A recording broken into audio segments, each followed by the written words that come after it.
Relic guitars. People pay for that?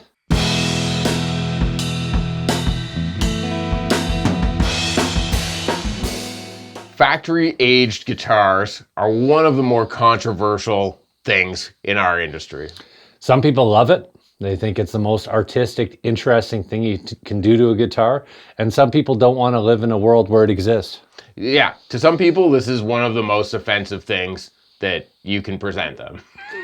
The vintage Fender and Gibson guitars had an extremely thin finish that very quickly would deteriorate. It would start to age in a matter of months often.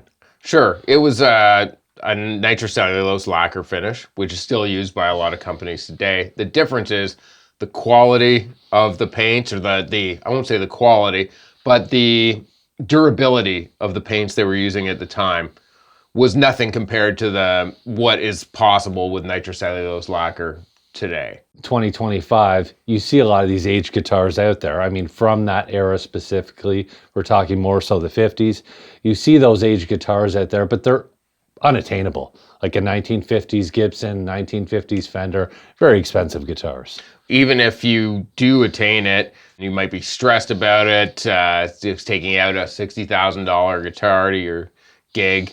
Might not be something for everybody, or just even for, not for sake of it getting stolen, but even if like you lose a spring or something like that, or break a machine head that's like a $8,000 machine head, you know, right?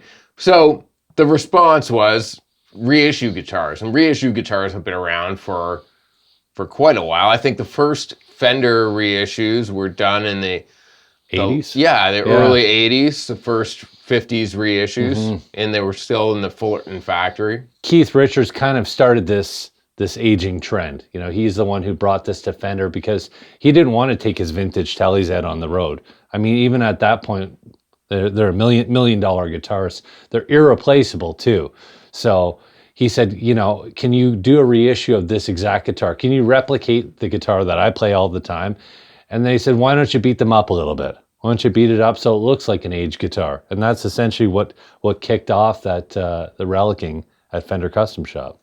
Right, and they've come a long way. If you look at, when was that, 92, I guess, the Fender Early Custom 90s, Shop, yeah. early 90s. So you look at the aging of guitars then to what they're capable now and what the master builders are doing now, and it's like, it's really evolved over time. Really gotten a lot better, in my opinion, what the aging that is possible. Let's look at some of the different levels and types of aging offered by the manufacturers. So starting with Fender, NOS. New Old Stock is what that stands for. This is pretty well a fairly mint guitar. Yeah, this is as new. So if you're getting a vintage reissue guitar, say, and you get an NOS, that was like how it came from the factory in that era. A perfect guitar. Perfect. No marks. Now, Closet Classic. One step further. This is as though you had a guitar, you left it in a case underneath your bed. You wanted to play guitar, but you decided, no, I'm going to take up the banjo instead, and you forgot about the guitar, you left it under your bed. Next up, Deluxe Closet Classic. So this finish is the same kind of idea as a Closet Classic, but it was played a little bit. You know, maybe you jammed with your buddies, but you really took good care of it. You made sure to wipe it down. This is kind of like a very lightly used. You didn't let Donnie play this one. Donnie did not touch it. He saw it, but only once. Only once. Can only do so much damage with his eyes. That's right. And then Journeyman Relic. So Journeyman Relic is kind of a used but not abused, handed down through generations. It's been played, but still well looked after, not babied. Neckwear on the back of the neck. Yeah. None of these have fret wear. So as we go through all of this, keep in mind that, you know, the frets don't get progressively more used or anything like that. Your fretboard is always a pristine. It's functionally still new. Yes. But aesthetically old. So next up, the Relic. It's not heavy age, but it's kind of, you know, you've been touring around, you've been playing a bunch of gigs. It's seen a bunch of hands, but it's been somewhat looked after, but there's dings and scratches and things that have happened over the years and nothing over the top, but just kind of light aging. Heavy Relic. That's next. This is where I come in. This is, I like a Heavy Relic guitar. I don't have one, but I really like to look at them, and I really like how they play. So this now, the finish is worn off the back of the neck. Like, just take the finish off completely. It's a really satin, smooth. There's parts of the finish on the body that are worn down to the wood. So it's a really alive and resonant guitar with not a lot of paint on it. And the necks always feel really good because most of the finish is removed from the neck. So nice satin feel, really comfortable guitar to play. Yeah. Okay, Super Heavy Relic is a step beyond Heavy Relic. So lots of aging. This is into offensive territory now. We're offending some people's sensibilities here. I'm not offended by this. I'm not offended at all. In fact, Super Heavy Relic, it's not even listed on their website, right? But I remember it was a NAMM show a number of years ago that there was a NAMM guitar on display, and it said Super Heavy Relic. And then we just started ordering stuff like that, just specifying Super Heavy Relic. Some of these things come out of, like, you know, maybe they did one and then someone got a hold of it. Like, we definitely got a hold of that and started speccing a lot of Super Heavy Relic guitars. Yeah, not everything is always listed. All the things that Fender Custom Shop can do are not always listed on their spec sheets or on their order forms, and there's a reason for that. There's too much to list. There is. Yeah, and that's why Masterbuilt's there too, right? Right. You have to ask the question, can you do this? An Ultimate Relic. So this is definitely going to offend some people's sensibilities. There's almost no finish left. Totally removed. Pickups missing, that type of thing. Over the top aging. Right, over the top. This will give certain people heart palpitations. They'll get angry, probably hit their computer screen or throw their shoe at the television. Let's take a look at Gibson Custom Shop and talk about what they offer for different aging levels or non-aging. They start off with Custom Shop reissue years in gloss finish. So this is like the Fender NOS. This is shiny. There's no sort of patina to it. It's like a brand new glossy instrument. Then you go to VOS, Vintage Original Spec, which has that slight patina to it. It's not really aged, but it has kind of a bit of a haze to it, almost like a quasi-satinness to it. Yeah. And the hardware tends to be, you know, same thing, slight patina. Yeah, the hardware is slightly aged. This has been a really popular, I mean, VOS has been around for years and years now, and it's really probably the most popular of the Gibson aging for a long time. But the last few years, I say few years, is probably 10 years now since the Murphy Lab stuff came out. Yeah. And that has its own section of aging. At different times, Gibson had different aging. There was when it was just Tom Murphy that was doing the aging. And you know if you have a Tom Murphy guitar because his initials are scratched into the guitar. Yeah. In with the checking. And then Gibson was just aging guitars on their own. But now the Murphy Lab, which is overseen by Tom Murphy, it has its own different set of aging levels. Yeah, so starting with ultralight aging, which is just kind of a couple dings and scratches, mild finish checking, very, very light, not a lot of aging at all, kind of like a well looked after instrument. From what I understand, Gibson in the Murphy Lab is using a different kind of paint so they can get those reactions. So it's not the same paint they would use on a gloss guitar. It's a paint that will react more favorably to finish checking. Yeah, different composition. Yeah, like so more vintage spec. Yeah, exactly. The next step up is the Lite aged, which I believe is still just more checking. It's you're going to see it a little more pronounced. You have to go up to the heavy aged and then the ultra heavy aged, where you get the paint missing. We've had some amazing ultra heavy aged Les Pauls. Yeah, some of the best guitars we've had in have been ultra heavy aged. Yeah. So some of the other companies that offer aging, we have Novo, they do light aging. They also do kind of like a medium aging, but nothing over the top. Every guitar they do is aged, and they're very popular instruments. So I think this is part of the formula, which makes them really interesting. Yeah, the aging on those guitars makes them all unique. Yeah. And I think, you know, pretty much every company is offering some kind of aging now. You know, any guitar company you can think of, Not PRS. I was just gonna say. Not yet, but you know, could we see that? Could we see an aged Silver Sky coming down the road? Maybe at some point. Yeah. Along with the lawsuit, no doubt. Collings also offers aging. You can get that light aging. It's just finish checking though. I mean, as far as I know, there's no sanding through the body. It's just the finish checking and a couple little dings here and there. Yeah, they're kind of more on like, if you want to compare it to the Gibsons, the Collings Aging is a set thing, and it's probably like the light aged. Yeah. The light aged Gibson Aging. So just like a well looked after vintage instrument. Yeah. Yeah. We also have Suhr Guitarists. They do some aging. They do. So they have a line called the Antiques, which is using a lacquer that's ready to crack. These guitars will age over time easier than the other guitars, which are a polyurethane finish, which won't age. But there's no dings or anything in just the regular antique guitars. So why do people want aged guitars? There's some really interesting things I think that happen when you do the aging. First and foremost, it's an artistic process. So you get a unique one-off guitar. In the case of a master builder, you're going to get a real artistic interpretation of the aging. So it gives them more room to create a one-off thing. Yeah. You know? I think at first, when people first see aged guitars, the first thing they think of is it's meant to look like it's really used, right? And that is the thing, but that's not what it ends up being about.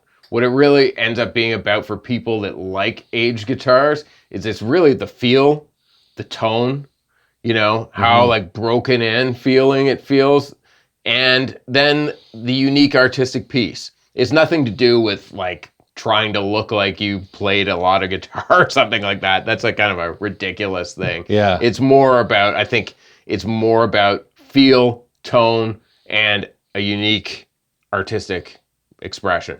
I think it's really evolved in that sense because I think in the beginning they were just trying to replicate some of the aging patterns of vintage guitars. And if you look at some of the early aged guitars, they're not great.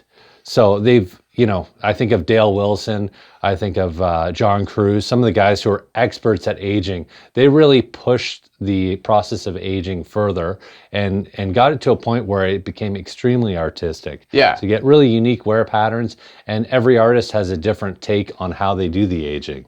Yeah, it is there's a lot of things you can combine to end up with a really unique piece. So the whole color over color thing originated from in the 50s and 60s, I guess, with Fender doing Stratocasters, building Stratocasters. They were all sunburst finishes, and then for the sake of expediency, if they had a custom color order, they would just spray that color over the sunburst.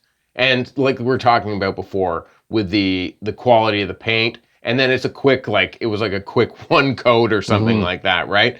So the color on top would fade away and expose the color underneath. So you have this sunburst underneath and this other color on top, which both of them mixing together as a certain look. If you take that now into 2025 and the possibilities you can do with color over color, it doesn't have to be over sunburst. It could be over magenta sparkle, or it could be over a paisley, or it could be over whatever. And that combination gives you this really unique look when you combine the two finishes like that. Yeah, it is really interesting. It gives, and as a dealer, it gives us more opportunities to think of something unique that hasn't been done before. So it also gives us kind of a broader bandwidth to be able to build really interesting spectative guitars. Absolutely. And you try and imagine, you know, how some of these things are going to turn out. And that's all you have, really. Is, you know, you never know exactly, taking some chances, but you're kind of banking on these colors complementing each other well. And, you know, in addition to the relicing process and some of the benefits of it, we also see a lot more roasting now, or tempering of wood. So, you know, Novo does it with every guitar they make. Novo does tempered pine bodies with roasted maple necks. We see roasted alder bodies, roasted maple necks on Fenders. I mean, there's so much of that process going on now in guitar building, and that is a thermal aging process. So kind of in tandem with the aging can add up to a very vintage feeling instrument. Right. So they're they're baking the wood to reduce the moisture content. So it's almost more like a vintage guitar would be after, not being a tree for an extra 50 years. It's really dried out a lot. And we do that. We spec a lot of Fender guitars with the roasted neck. They all feel great. They're stable and they sound great too. Let's look at some of the good aging versus the bad aging. What comes to mind for you for good aging? Fender Custom Shop. Yeah. They're the kings of the aging, I think. There's not a lot of companies that I've seen do it any better than, what Dale's doing or Vincent Van Treg when he was there with John Cruz. And also the guys, whoever's doing the aging in Gretsch Custom Shop, they're doing some great stuff too. I think Fender is the king of aging at the moment. Yeah, and Gibson's caught up though too. I mean, for what they're doing, I think they're doing an excellent job, especially with the heavy age stuff or the ultra heavy age. Yeah. I mean, those guitars look really cool. They feel great. And they do. They've definitely caught up to some of the level of what Fender's doing now. They have. They do an excellent job. Even some of the odder finish stuff that we gotten from them, like a heavy aged iguana burst, that type of thing, really cool. One area where they don't have it together is color over color, from what I've seen. Yet, yeah, I'm a little too gun shy to try it based on the examples of the internet of how they're color over color. But it hasn't been done for a while, so we don't really know what would happen today. Let's roll the dice for $20K. Someone else roll the dice for us. Another company that's doing the aging really well, we've already mentioned them, but Novo guitars. I mean, it's spot on. Every guitar looks great. It looks natural. And it's a really compliment, again, to the tempered pine and roasted maple necks that they do. Yeah, I mean, they have a unique thing going with their aging, all of that. Whatever they're doing to bring the grain up from the body, so it looks a really textured look. Like that's pretty cool. So it gets that like almost like the paint has sunken into those the grain over time. So that's a unique thing for their aging. Now some companies don't get it right. And bad aging, like DIY aging, when you try to age a polyurethane guitar at home, you'll see it kind of turns out a certain way. It doesn't look good. No, we've seen some things in the business. You've seen some home relicing jobs, some amateur relicing jobs, but even some companies don't quite have their act together. Like for a light aging, I think Suhr is good, but on their heavier age stuff, it doesn't really come across as natural. Yeah, it kind of has a spatula and a heat gun kind of vibe to it. Yeah, and that just goes to show how dynamic the process is, right? Yeah. I mean, there's a way to do it that makes it look natural or even makes it look good. It doesn't even have to look natural, it just has to look good. Yeah. And, large wear areas or non-symmetrical kind of spotty aging, there's something about it just doesn't pull the whole vision together. No, doesn't hold it all together. It's and you see that with a lot of companies. But overall, I think aging in the whole industry is getting a lot better. Like I see stuff from all kinds of companies that we don't deal with on the internet all the time, and it's like, well, that looks really cool, like really well done. I've never been offended by a guitar, like. Truly, I beg to differ. There's a couple that have come through along the way that I think have offended your sensibilities. Well, I can always not like a guitar, but it's never like upset me that it exists. True. That's just like there's definitely stuff that's not for me. There's tons of stuff that's not for me. Yeah. But to just be like really like personally hurt by it, that's not a thing. But it seems like there's a lot of commentary. The most vocal group on the internet in the guitar world are the people that don't like aged guitars. And the people that love John Mayer. I think that part of the psychology when you dive into it is, these custom shop instruments already pretty expensive, right? And for some people, maybe seemingly unattainable. So now you take that already expensive thing and you beat it up and you charge more for it. And I think that's the issue people have with it. They don't like the idea that, you know, maybe this thing is out of reach and now you're ruining it. You're wrecking the instrument and you're charging more for it. It just really offends some people's sensibilities. Sure. Yeah, I mean, and that's understandable. But I think, again, you just have to like think about it as it's not ruined. It's an artistic expression. It's not ripped jeans. No, it's not ripped jeans. You know, another part of this whole thing is almost like a stolen valor element to this, right? Where people think that you're playing guitar that's beat up, but you didn't personally put the wear on it, so you're somehow like a dishonest, or you're some kind of poser because you didn't wear that guitar out. I always find that entertaining because I think in my mind, is it okay then for that person to play a vintage guitar that has natural aging, but they didn't do the aging themselves? Is it okay for someone to play that guitar now? Well, you've got to be investigated by the internet police, right? They'll investigate your history. Blood. They're out for blood. You know, it's kind of there's a bit of a gatekeeping element to all this, I think. But it's funny because we see some really big mainstream artists that, again, they just don't want to take their vintage guitars on the road. So they're taking these Relic'd aged guitars. I mean, they don't have another 50 years to age the instrument. So they want something that feels broken in and it's more of a vintage recreation. So sure, that's why they're playing them. So do you think aging is here to stay? Yeah, that's something that comes up, right? I keep seeing these comments on like Fender Custom Shop posts on Instagram, like, you're still making Relic guitars? When will this end? The trend is over. The trend's over. Move on. Yeah, it's gone too far. It's gone too far, but it really is kind of here to stay because people keep buying them. That's most of what we sell for Fender Custom Shop or Gibson or Novo exclusively. So they're not going anywhere. They're not going anywhere. The idea is not going anywhere. And you know what? I think like a lot of like people coming up into this like aren't bothered by it. Like it's again with some of the like aging out of certain elements of this industry, like, you know, where people were necessarily offended by it. Yeah, offended by it, or they were specific. It had to be specific brands. That's all kind of going away. All these old ideas are going away, and this is one that's, you know, there's going to be a segment of people that like aged guitars. There's people that don't, and that's okay. There's so many guitars being made. It's unbelievable. You can get whatever you want. That's right. Everything for everyone. Thanks for joining us today. We hope we didn't offend your sensibilities too much with this video. Let us know, though. I'm sure you will, if we did, or how much you hate Relic guitars, or how much you love aged guitars. And if you like this video, please like and subscribe to see more content from us.